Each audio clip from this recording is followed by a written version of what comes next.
terminer maintenant sur une valeur plus petite, une valeur également plutôt malmenée en bourse depuis quelques mois à la bourse. Je le disais, cette valeur c'est Albioma.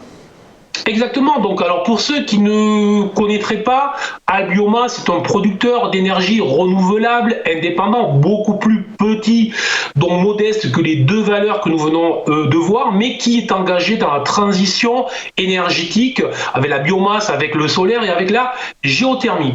Alors, ça a été une des vedettes de l'an dernier avec une hausse assez phénoménale, pratiquement x3 entre son point bas et son point haut, mais depuis, effectivement, on le voit bien sur le graphique qui est en données hebdomadaires, on voit bien qu'il y a une valeur qui est en train de se retourner.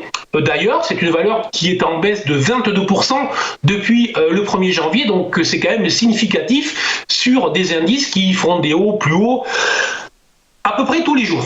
Donc, on voit là qu'entre le discours sur la transition énergétique et la réalité, on voit que les investisseurs sont plutôt désormais sur les grosses valeurs et qu'en fait, ils avaient pris de l'avance sur les valeurs dites vertes, pour être clair, et que les hausses spéculatives que l'on avait connues, ces hausses brutales, violentes que l'on avait connues, avaient conduit à avoir des valorisations tout simplement beaucoup trop élevées, et que donc on a un dégonflement de ce qui ressemblait quand même à une bulle spéculative sur les valeurs vertes.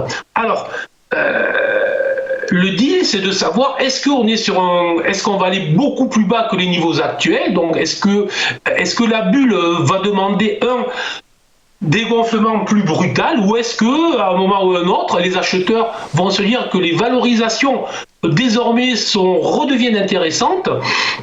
Ben, tout simplement, là aussi, on va regarder les niveaux graphiques. On l'avait fait avec Voltalia la semaine dernière, on l'avait fait avec Neoen la semaine précédente. Et là, avec Albioma, on a le niveau des 35 qui, lui, correspondait au sommet du mois de février-mars 2020, donc avant la crise que nous avons connue. Et là, tout simplement, on a une valeur qui est revenue sur ces niveaux-là.